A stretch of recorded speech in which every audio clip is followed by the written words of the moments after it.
जय Hind to all my respected aspirants. On behalf of Govilda classes में आप सभी का स्वागत करता हूं। जैसा कि आप जानते हैं हम एयर एक्ट पढ़ रहे हैं 1981 का और सेक्शन 22 तक हम इसको ख़त्म कर चुके हैं।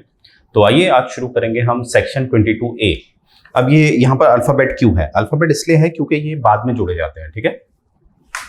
अब देखिए, इसको मैं कंपैरिजन करता हूँ, फिर मैं आपको कुछ बताना चाहता हूँ। कंपैरिजन में कर रहा हूँ इसे हमारे कॉन्स्टिट्यूशन से। कॉन्स्टिट्यूशन में जैसे कोई भी जो आर्टिकल जोड़े जाते हैं, पहले तो मैं ये बताना चाहूँगा, जो संविधान में हम अनुच्छेद कहते हैं यानी कि आर्टिकल कहते हैं, और जो हमारे एक्ट होते हैं उनके लिए हम सेक्शंस कहते हैं, राइट।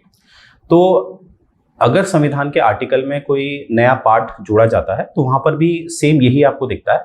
जैसे हमें दिखेगा आर्टिकल 21A, आर्टिकल बोला है तो मैं संविधान की बात कर रहा हूँ। आर्टिकल 21A बात करता है राइट टू एडुकेशन की, शिक्षा का अधिकार, राइट। तो यहाँ पर आपसे प्रश्न बनते हैं कि ये जो आर्टिकल 21A जुड़ा है ये किस अमेंडमेंट से जुड़ा है, यानी कि कौन सा संशोधन हुआ है और किस वर्ष हुआ है। इसका उत्तर मैं दे देता हूं आपको। 86 अमेंडमेंट से जुड़ा है, 86 2002 में। अब यहाँ पर जो आपके सेक्शन हम पढ़ रहे हैं इस एक्ट के अंतर्गत, कौन सा एक्ट? एयर एक्ट 1981 के अंदर। तो ये इस तरह के प्रश्न क्या इस एक्ट में भी आ सकते हैं। तो मेरे एक व्यक्तिगत टिप्पणी है इसमें, जो मुझे लगता है कि आपसे ऐसे कभी प्रश्न तो नहीं पूछे जाएंगे। अगर संविधान की बात होती तब पूछे जाते, परंतु एक्ट में नहीं पूछे जाएंगे, राइट। तो आप कभी भी यहाँ टाइम वेस्ट मत करिएगा कि 22A जो A जुड़ा है, ये 22A ये कब जुड़ा, किस वर्ष जुड़ा, ऐसे क्वेश्चन नहीं पूछे जाएंगे आपसे, राइट। तो आइए फिर भी हमें ये तो जानना है ये कहना क्या चाहता है।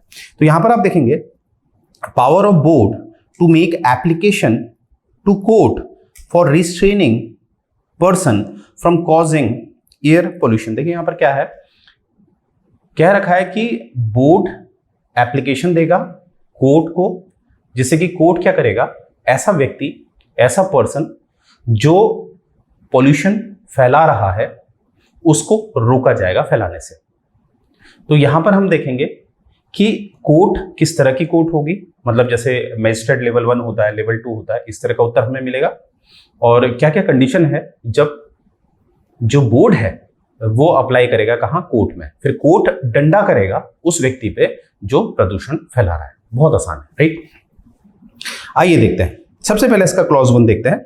Where it is apprehended by the board that emission of any air pollutant in excess of the standard laid down by the state board under clause G of subsection 1 of section 17 is likely to occur by reason any person operating an industrial plant or otherwise in any air pollution control area, the board may an application to a court not inferior to a metropolitan magistrate or judicial magistrate of first class।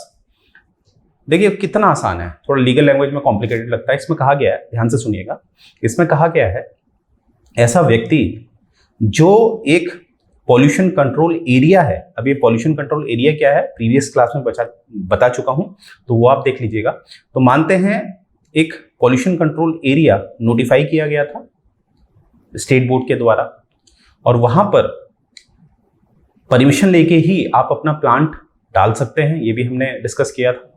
अब permission मानते हैं उस व्यक्ति ने ली है कि मैं एक जो स्टैंडर्ड मेंटेन किए गए हैं उसी के अंतर्गत में जो पॉल्यूटेंट हैं वो रिलीज करूंगा। देखिए फैक्ट्री बिना मशीन के तो चलेगी नहीं, मशीन चलेगी तो धुआं कहीं ना कहीं तो फेंकेगा, राइट। तो उसका भी एक स्टैंडर्ड है, उससे ऊपर आप नहीं जा सकते। परंतु आगे चल के क्या दिख रहा है, वो जो व्यक्ति था वो उस स्टैंडर्ड के परे, यानी कि उस स्टैंडर्ड की जो लिमिट है, जो थ्रेशोल्ड है, उसको क्रॉस करके पॉल्यूटेंट को एटमॉस्फेयर में फैला रहा है, पॉल्यूशन कंट्रोल एरिया वाले, राइट। तो यहां पर आप देखोगे स्टेट बोर्ड क्या करेगा, स्टेट बोर्ड 2-3 बार उससे कहेगा भैया क्या कर रहे हो, कंट्रोल में रहो, कंट्रोल में रहो। अगर पर्सन नहीं समझ रहा है, नहीं सुन रहा है, तो फिर स्टेट बोर्ड एप्लीकेशन दायर करेगा कोर्ट में।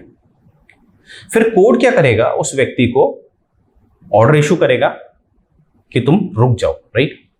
अब यहां पर जो कोर्ट होगा उसका जो स्टैंडर्ड दे रखा है वो ये दे रखा है, वो है आपका या तो वो मेट्रोपॉलिटन मैजिस्ट्रेट के लेवल का होना चाहिए या वो judicial magistrate of the first class होना चाहिए, ठीक है। जैसे जुडिशियल मैजिस्ट्रेट का भी फर्स्ट क्लास सेकंड क्लास होता है, इस तरह से वो फर्स्ट क्लास वाला होना चाहिए, राइट। यानी कि एक स्टैंडर्ड वे में एक एक्सपीरियंस होल्डर होना चाहिए, राइट। तो यहां से आपको ये याद रखनी है very very important for your exam, right. तो मैजिस्ट्रेट कैसा होना चाहिए, फर्स्ट क्लास वाला होना चाहिए, इस तरह से, राइट। आगे देखते हैं clause 2, on receipt of the application under subsection 1, यहां की जो बात है, the court may make such order as a deems fit. यहां पर है, अब एप्लीकेशन कोर्ट के पास पहुंच गई है, किसके विरुद्ध, उस व्यक्ति के विरुद्ध जो पॉल्यूटेंट एक स्टैंडर्ड से ज्यादा फैला रहा है।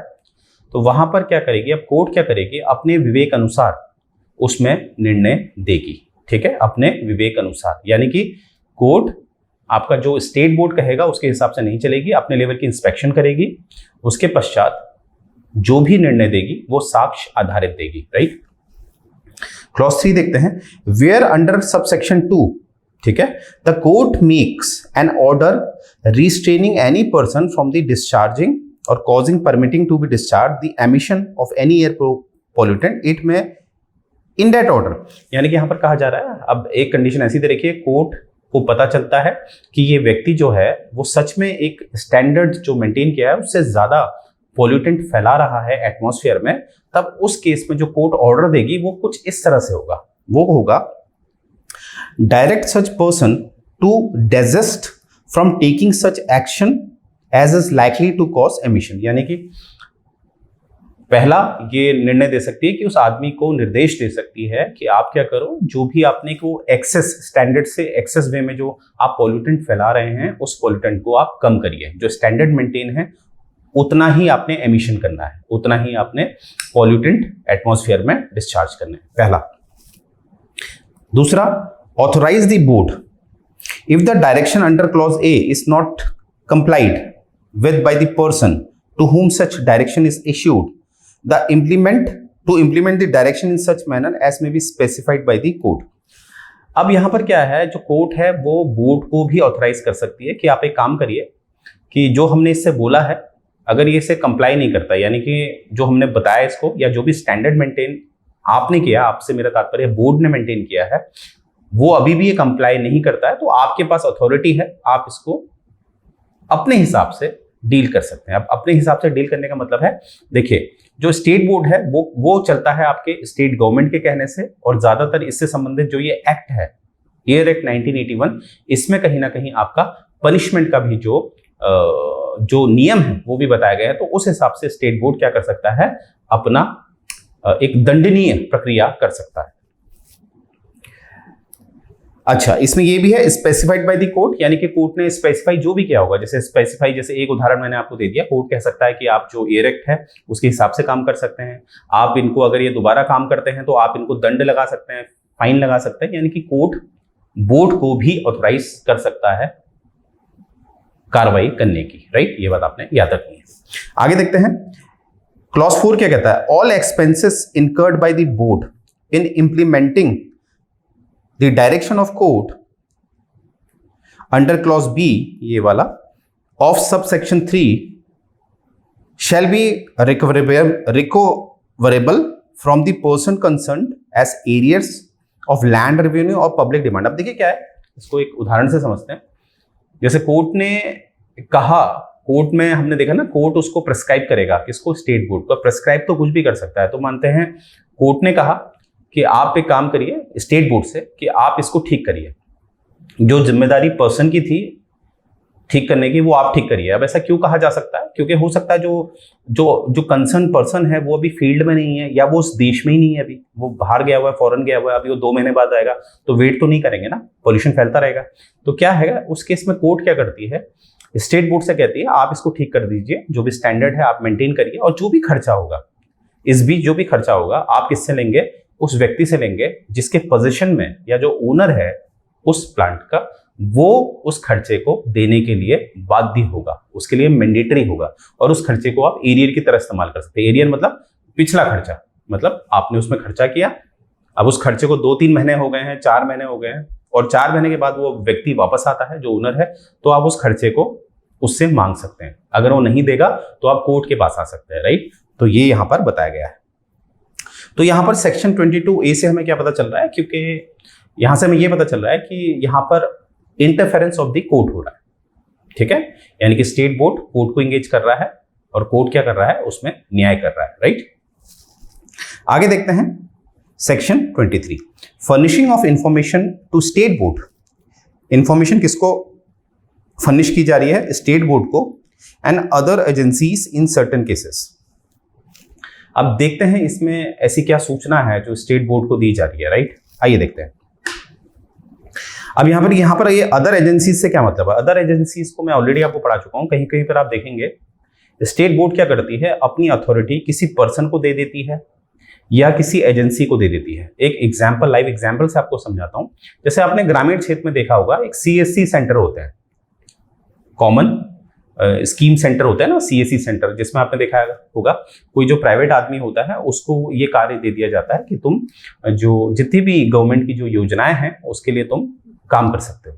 तो ऐसे ही क्या होता है, जो बोर्ड होता है, जो बहुत ग्रामीण क्षेत्र होते हैं, वहां पर जो वहां के लोकल इंस्टीट्यूशंस होते हैं उनको ऑथोराइज कर देते हैं, राइट। तो फिर यहां पर ये अदर इंस्टीट्यूशन का मतलब वही है, राइट। अब देखते हैं यहां पर क्या है। क्लॉज 1 देखते हैं, where in any state any area the emission of air pollution into the atmosphere is in excess of the standard laid down by the state board occurs or is apprehended to occur due to accident or other unforeseen act, the person in charge of the premise from where such emission occur is apprehended to occur shall forthwith intimate the fact of such occurrence or apprehension of such occurrence to state board and to such authority or agencies may be prescribed। देखिए इसको साधारण शब्दों में आपको बता रहा हूँ। देखिए मैं इसको आपको एकदम बिना इसको पढ़े भी साधारण शब्दों में बता सकता हूँ, परंतु एक ऑथेंटिसिटी होती है कि मैं जो बोल रहा हूँ वो उसमें सच में लिखा हुआ है, राइट। इसीलिए पहले मैं पढ़ता हूँ, फिर आपको इसको आसान शब्दों में समझा देता हूँ। देखिए ऊपर हेडिंग क्या है, यहाँ पर एक सूचनाएं देनी है किसको? स्टेट बोर्ड को। तो इस स्टेट बोर्ड को सूचना कौन देगा? जो स्टेट बोर्ड के अंतर्गत आ रहा है, यानी कि ऐसे लोग जो कंपनीज लगा रहे हैं, फैक्ट्रीज लगा रहे हैं, राइट, और जिनकी वजह से पॉल्यूशन हो रहा है। अब देखिए कभी कभी क्या होता है, आपने सुना ही होगा कि जैसे भोपाल गैस ट्रेजेडी का नाम सुना होगा आपने, या एक उदाहरण, एक काल्पनिक उदाहरण लेते हैं कि कहीं पर कोई फैक्ट्री है, उसका कोई इक्विपमेंट फट गया है और वो फटने की वजह से क्या हुआ, एटमॉस्फेयर में एक्सेस पॉल्यूटेंट डिस्चार्ज हो गए। अब क्या है कि इसमें अब जो पर्सन है जिसकी वो प्लांट है, अब वो जिम्मेदार तो नहीं है ना। कौन चाहता किसी का एक्सीडेंट हो? वो एक्सीडेंटली हो गया, तो एक्सीडेंटली हुआ है तो वो जिम्मेदार नहीं है, और अगर जानबूझ के हुआ है तो जिम्मेदार है। तो यहाँ पर क्या है कि दोनों ही कंडीशन में जो हमारा पर्सन होता है जिसके पोजीशन में वो प्लांट है, उसको एक इंफॉर्मेशन बनानी होगी, एक रिपोर्ट बनानी होगी, और वो रिपोर्ट देनी होगी किसको? स्टेट बोर्ड को, राइट। तो ये बात इसमें बताई गई है कि जानबूझ के तो नहीं हुआ ना, एक्सीडेंट हो गया, तो वो पूरी रिपोर्ट देनी पड़ेगी पर्सन को। ऑथेंटिक रिपोर्ट होनी चाहिए, पुलिस वेरिफिकेशन भी होना चाहिए, सब कुछ जो पुलिस इंस्पेक्शन हुआ है उसकी भी रिपोर्ट होनी चाहिए। वो रिपोर्ट दी जाएगी स्टेट बोर्ड को। उसी हिसाब से स्टेट बोर्ड क्या करेगा, अब कोर्ट के पास नहीं जाएगा अगर एक्सीडेंटली ये हुआ है, राइट। तो आप समझ पाए होंगे यहाँ पर क्या है।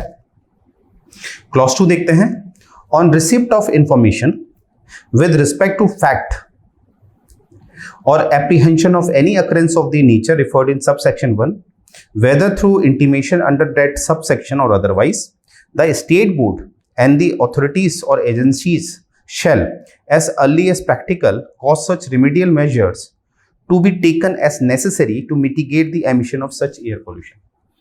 अब देखिए यहाँ पर क्या है कि एक्सीडेंटली, मैंने कहा, ये काल्पनिक उदाहरण दे रहा हूँ, एक्सीडेंटली मैंने कहा कुछ हो गया, पोल्यूटेंट तो रिलीज हो रहा है ना। अब उसने रिपोर्ट दी, जो भी पर्सन है, कि भैया रिपोर्ट में ये भी तो हो सकता है कि मैं अभी प्रेमाइस में नहीं हूं, मैं अभी नहीं आ सकता, या कोई भी रीजन है, ठीक है। यानी कि जो पर्सन है, जो ओनर है या जिसके पोजीशन में वो फैक्ट्री है, वो कुछ कर नहीं पा रहा है, वो एकदम मजबूर हो गया। तो उस केस में क्या होगा, वो ये लिखित देगा, किसको देगा? स्टेट बोर्ड को। फिर स्टेट बोर्ड क्या करेगी, या कोई इंस्टीट्यूशन जो स्टेट बोर्ड की जिम्मेदारी जिसने ली है, वो इसका वेट नहीं करेगा कि वो ही ठीक करेगा। वो अपने स्तर पे, अगर उनके पास ऐसी फिजिबिलिटी है कि उसको ठीक कर सकते हैं, तो वो एज सून एज पॉसिबल उसको ठीक करेंगे, राइट। ये बात इसमें कही गई है, जिससे कि क्या होगा कि जो पॉल्यूटेंट क्रिएट हो रहे हैं एटमॉस्फेयर में, उनको रोका जाए। तो यहां पर ये बता रखा है। थर्ड वाला देखते हैं, एक्सपेंसेस इफ एनी इनकर्ड। अब देखिए ये मैं यहीं से पूरा बता दे रहा हूं आपको। अब यहां पर टू से जुड़ा हुआ है। अब यहां पर जो जिम्मेदारी व्यक्ति की थी, जो पर्सन की थी, जिसके पोजीशन में वो कंपनी है, उसकी जिम्मेदारी थी, परंतु ये जिम्मेदारी कौन निभा रहा है? State board. तो खर्चा कौन करेगा? बिल्कुल ऑब्वियसली वही व्यक्ति करेगा जिसके पोजीशन में वो कंपनी है या फैक्ट्री है, राइट। बाद में स्टेट बोर्ड को वो पूरा पैसा वापस करेगा। ये बात यहां पर बता रखी है। अब देखते हैं section 24, power of entry and inspection. Power of entry and inspection देखते हैं क्या है। Subject to the provision of this section, any person empowered by state board in this behalf shall have a right to enter at all reasonable item with such assistance as he consider necessary। देखिए यहां पर क्या है, inspection की बात हो रही है, ठीक है। अब इंस्पेक्शन करने के लिए जो स्टेट बोर्ड होता है वो किसी आदमी को, कोई भी व्यक्ति जो या तो उसका मेंबर हो सकता है या कोई ऐसा व्यक्ति हो सकता है जिसको ऑथराइज किया जा सकता है। और मोस्टली यहाँ पर आप देखेंगे कि गवर्नमेंट एम्प्लॉय ही होता है ज़्यादातर, उसको इंस्पेक्शन ऑफिसर बना दिया जाता है अगर कोई घटना होती है। और उसको जब इंस्पेक्शन ऑफिसर बना दिया जाता है तो उसको काफ़ी एक पावर दी जाती है, वो हम अभी डिस्कस करने वाले हैं, राइट। वो क्या है? For the purpose of performing any function of the state board interested to him, यानी कि उसके पास ये अथॉरिटी है कि वो स्टेट बोर्ड जो जो फंक्शन कर सकती है अब वो करेगा, ठीक है। बी क्या है? For the purpose of determining whether and if so in what manner any such function are to be performed or whether any provision of this act or the rule made thereunder or any notice, order, direction, authorization served, made, given or granted under this act is being or has been complied with। यानी कि यहाँ पर आप देखिए, जैसे जो state board है वो कोई भी कार्य करता है तो वो एक्ट के द्वारा काम करता है। उसे एम्पावर कौन करता है? उसे शक्ति कौन देते हैं? एक्ट देते हैं। जैसे मैंने आपको बताया था, अगर आपको याद हो स्टार्टिंग क्लास में मैंने कहा था, जहां पर जो हमने वाटर एक्ट 1974 पढ़ा था उसके द्वारा अगर स्टेट बोर्ड बनाया गया है तो वही जो स्टेट बोर्ड है, वही एयर एक्ट जो 1981 है उसके अंतर्गत भी वही स्टेट बोर्ड काम करेगा जो वाटर एक्ट 1974 के द्वारा बनाया गया। यानी कि अलग अलग स्टेट बोर्ड बनाने की जरूरत नहीं है। और यानी कि जो जो शक्तियां ये वाटर एक्ट 1974 दे रहा है या एयर एक्ट 1981 दे रहा है, ये शक्तियों का इस्तेमाल कौन करेगा? State board. जो जो शक्तियां मिली है उसमें, जो जो नियम है। तो वैसे ही क्या है, अगर स्टेट बोर्ड ने किसी व्यक्ति को ऑथराइज कर दिया है अपना रिप्रेजेंटेशन करने के लिए फॉर द इंस्पेक्शन, तो वो व्यक्ति या वो इंस्टीट्यूशन क्या करेगा? उसके पास जो वाटर एक्ट 1974 है, जो एयर एक्ट 1981 है, वहां से वो पावर लेगा। बिल्कुल इक्विवेलेंट टू स्टेट बोर्ड हो जाएगा, राइट। ये बात आपने याद रखनी। सी वाला, for the purpose of examining and testing any control equipment, industrial plant, record, ये सब ठीक है। It may furnish evidence to the common offence punishable under this act rule made by. मतलब यहां पर क्या है, यहां पर ध्यान से देखिएगा, एग्जामिनिंग एंड टेस्टिंग। देखिए कभी भी कोई घटना होती है उसमें कौन जिम्मेदार है या कौन जिम्मेदार नहीं है, उसमें हम प्रेजुडाइज नहीं करते हैं। प्रेजुडाइज मतलब कि बिना इंस्पेक्शन के, बिना एविडेंसेस के हमने बोल दिया। समाज में ये तो दिखता है आजकल, लोग आपको जानते नहीं है इतना, फिर भी बोल देते हैं, राइट। चलो ये ऑफ द टॉपिक बात हो गई।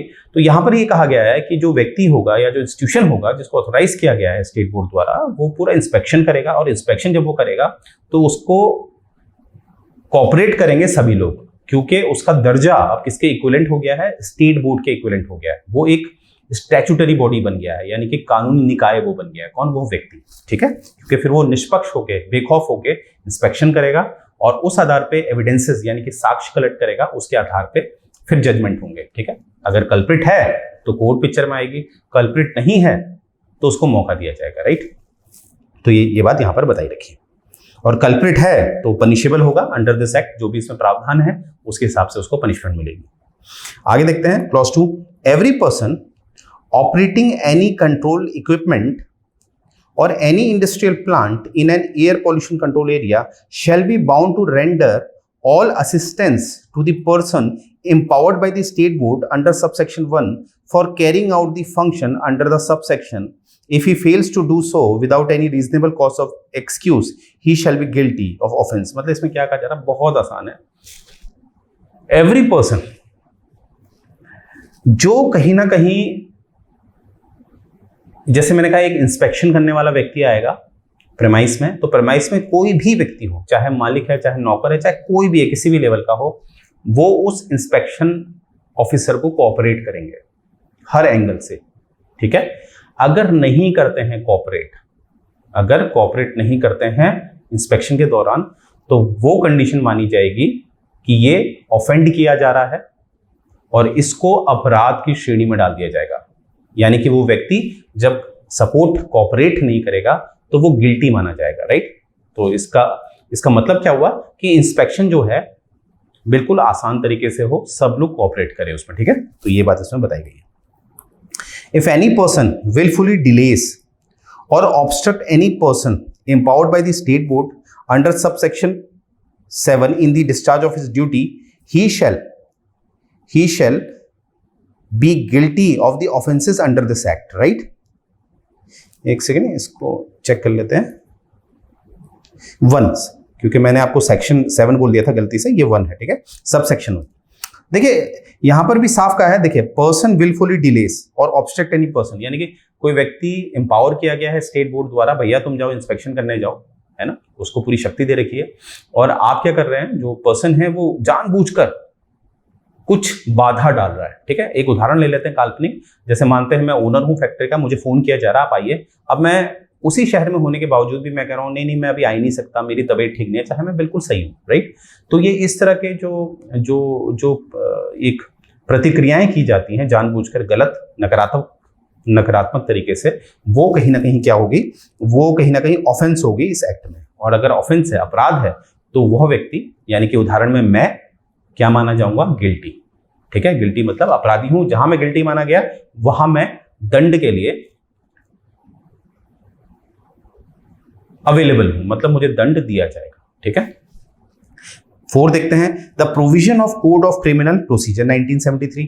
अब देखिए कोड ऑफ सिविल, माफ कीजिएगा, कोड ऑफ क्रिमिनल प्रोसीजर क्या होता है, एक बार मैं आपको इसको पहले क्लियर कर देता हूं.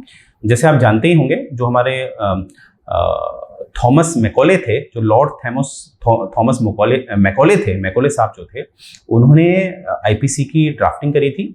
ठीक है. उन्होंने काफी, और 1860 में 1860 में हमें आईपीसी मिलता है. कब मिलता है? 1860 में आईपीसी बन जाता है. राइट. अब वहीं पर हम देखेंगे, एक संविधान को मैं ला रहा हूं. देखिए संविधान का जो आर्टिकल 50 है, संविधान में मैं हमेशा सेक्शन नहीं बोलते हैं, आर्टिकल बोलते हैं. तो संविधान का जो आर्टिकल 50 है, वहां पर एक बात साफ लिखी गई है कि जो एग्जीक्यूटिव और जुडिशियल है, जो एग्जीक्यूटिव पावर होती है और जो जुडिशियल पावर है, उसका बिल्कुल सेपरेशन होना चाहिए, बिल्कुल अलग अलग होने चाहिए. एग्जीक्यूटिव अलग, जुडिशियल अलग. देखिए ऐसा क्यों है? क्योंकि देखिए लोकतंत्र को आप समझिए. What is democracy? डेमोक्रेसी का मतलब होता है लोगों का तंत्र. और डेमोक्रेसी जो है वो एक अपोजिट वर्ड भी होता है, यानी कि एंटोनिम्स होता है, विलोम शब्द होता है किसका?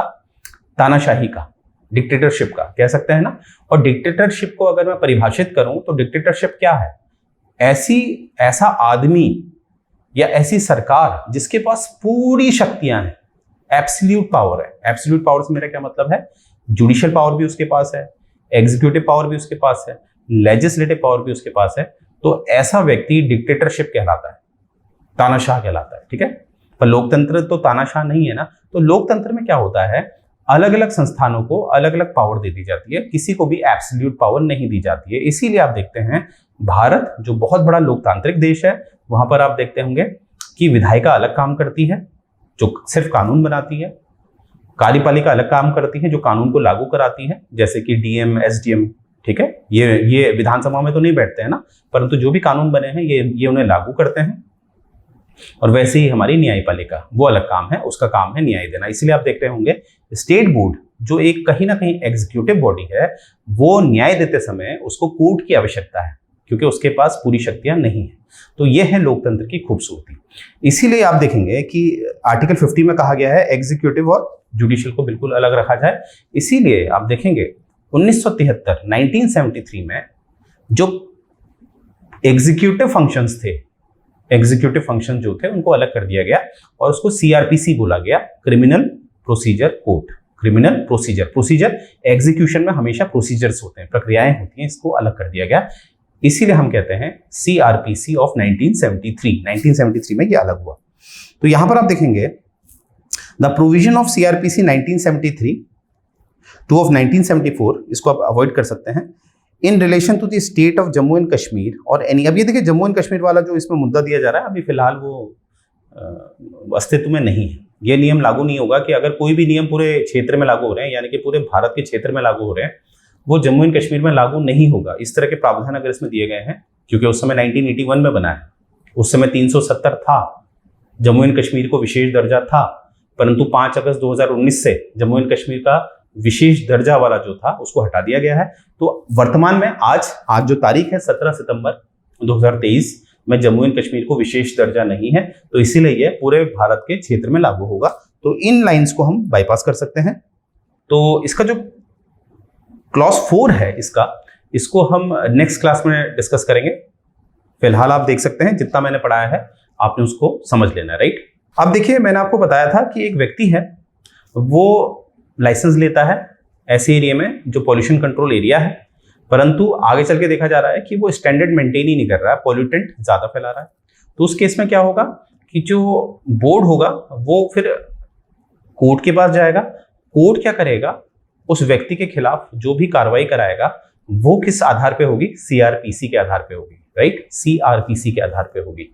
जैसे इंस्पेक्शन जो है वो सेक्शन 95 में बताया गया है तो वही होगा, ऐसा नहीं कि कोर्ट किसी और प्रावधान का इस्तेमाल करेगा, नहीं, वो सीआरपीसी का ही इस्तेमाल करेगा फॉर द प्रोसीजर, राइट। तो ये है आपका 4। तो यही से मैं ये एंड करने जा रहा हूं। अगर लेक्चर पसंद आए तो कमेंट करिए, क्योंकि आपके कमेंट हमें प्रोत्साहित करते हैं। जय हिंद।